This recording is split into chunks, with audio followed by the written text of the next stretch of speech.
আমরা তো এক স্বৈরাচারে বিদায় করছি, আরেক স্বৈরাচার বিদায় করতে যা আমার ছেলে শহীদ হয়েছে। আমাদের ছাত্র সমাজ থেকে হোসেন মোহাম্মদের সাথে পতন হয়।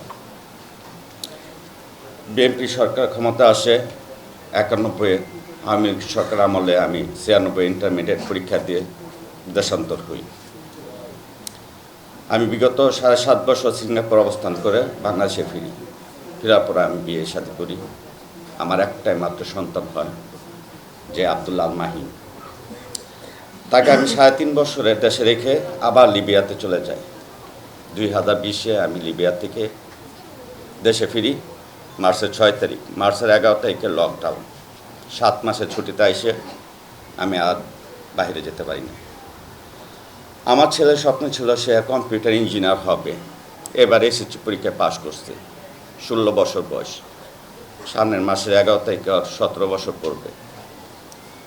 আমরা তো এক স্বৈরাচারে বিদায় করছি, আরেক স্বৈরাচার বিদায় করতে যা আমার ছেলে শহীদ হয়েছে।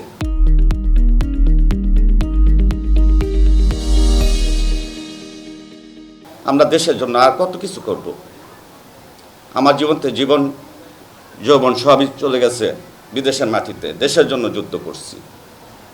আজকে আমার ছেলেই হয়েছে, শহীদ হয়েছে। আমি কার কাছে বিচার পাব?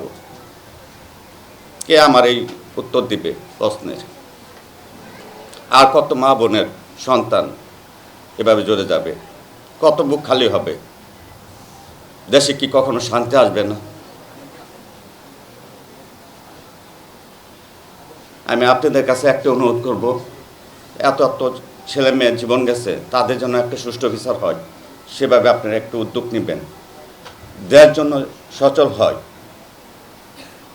দেশে যেন আর কোনো ছেলে মেয়ে জীবন না দিতে হয়। আমাদের মোহাম্মদ রানা তালুকদার শহীদ, যে